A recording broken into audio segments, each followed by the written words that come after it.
Maintenant, on reprend l'exercice 8, page 94, mais avec la méthode 2. Donc, comme je disais, pour trouver l'asymptote verticale, c'est exactement la même chose que dans la méthode 1. Donc, on peut écrire idem 1 et puis écrire juste la conclusion pour gagner un peu de temps. Alors ensuite, pour l'asymptote horizontale par identification. Donc, on doit toujours commencer par écrire qu'on cherche A et B, des nombres réels, tels que... Et on écrit f de x. Et on veut avoir un petit a tout seul, plus b divisé par... Et on met le même dénominateur que f de x.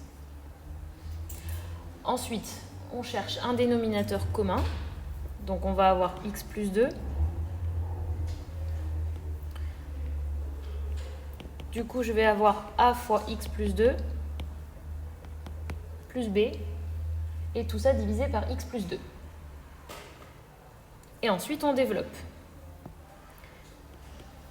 Donc, on va obtenir ax plus 2a plus b divisé par x plus 2. Et maintenant, j'ai terminé de réduire, donc je vais passer à l'étape de l'identification.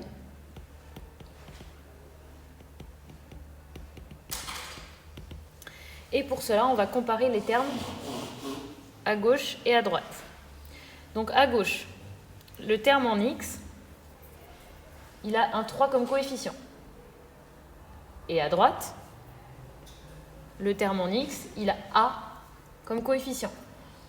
Donc par identification, on va avoir 3 égale a.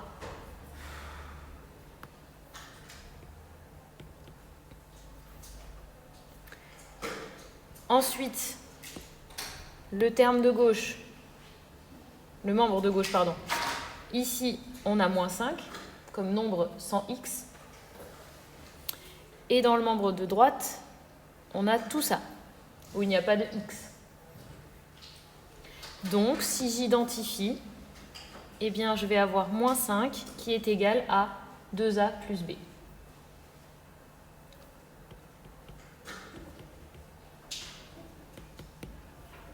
Et voilà un petit système à résoudre. On a déjà le a qui fait 3, donc c'est très simple. Je remplace maintenant le a par 3 dans la deuxième équation.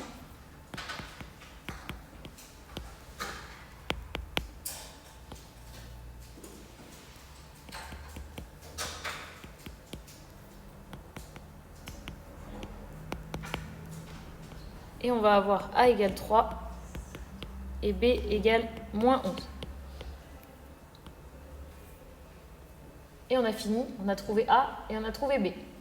Alors il ne nous reste plus qu'à l'écrire sous la forme qu'on cherchait, cette forme-là.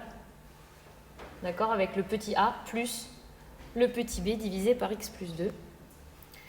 Donc f de x égale, alors d'abord le petit a, plus ou moins, si vous voulez le mettre tout de suite, 11 sur x plus 2. Et du coup, mon asymptote horizontale, elle a pour équation y égale 3. Et j'espère qu'on a trouvé la même chose dans la méthode 1. Petit b, donc l'asymptote verticale, on fait la même chose que dans la méthode 1 et on avait trouvé x égale 4. Pour l'asymptote horizontale, on commence toujours pareil.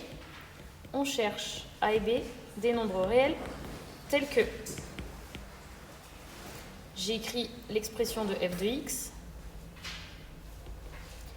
et je voudrais a tout seul plus b divisé par, et je garde le même dénominateur que f de x. Ensuite, je prends un dénominateur commun qui sera 4 moins x. Et on obtiendra a fois 4 moins x plus b. Et on développe.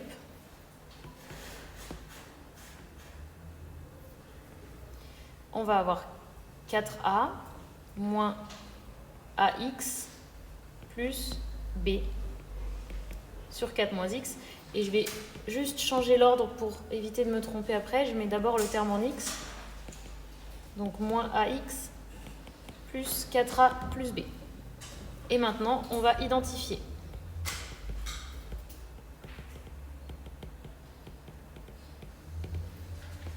Le terme en x. Ici, on a moins a.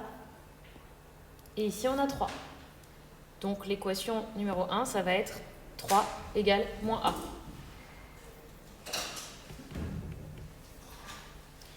Et pour les termes où il n'y a pas d'x, on a moins 1. Et on a 4a plus b.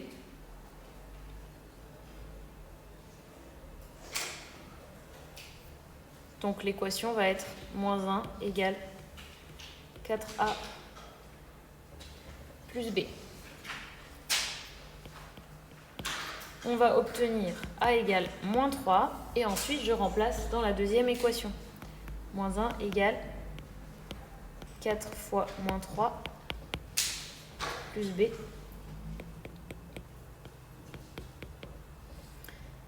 Et ça fait moins 1 plus 12. Pardon. Moins 1 plus 12 égale b.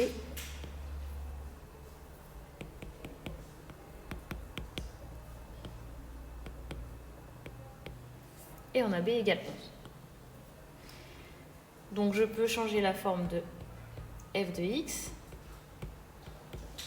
Je vais avoir le a tout seul, plus 11 sur, et je prends le dénominateur d'avant, 4 moins x. Et ainsi, on a notre asymptote horizontale qui a comme équation y égale moins 3. Et c'est bien la même chose que dans la méthode 1. Donc tout va bien.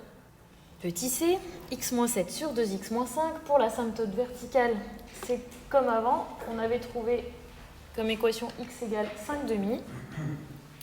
Et pour l'asymptote horizontale, on va procéder par identification. Donc, on cherche a et b des nombres réels, tels que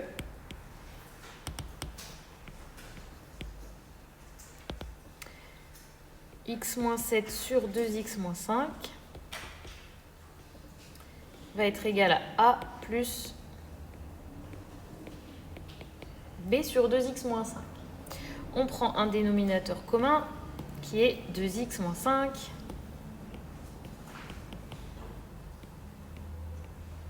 et je vais donc devoir multiplier le a par 2x-5 et le b, je vais le laisser tranquille. Ensuite, je développe tout.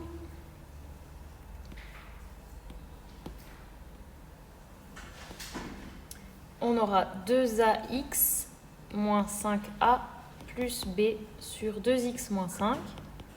Et je n'ai plus rien à réduire, donc je vais procéder à l'identification.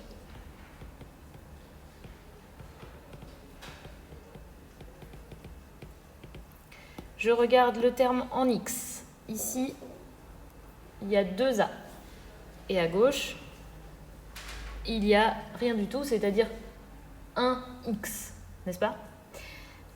Donc on va avoir, ne tombez pas dans le piège, 1 égale 2a.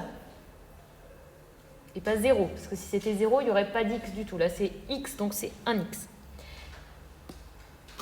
Et l'autre terme, moins 7, doit être égal à tout ce qui reste, moins 5a plus b.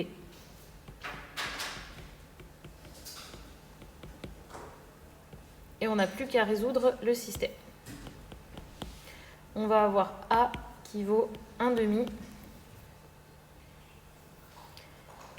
Et après, je remplace.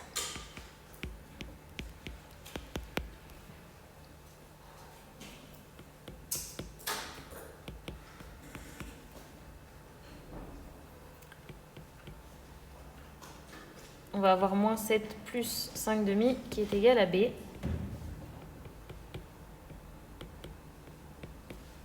Je prends un dénominateur commun, ça fait moins 14 demi plus 5 demi. Ça fait moins 9 demi.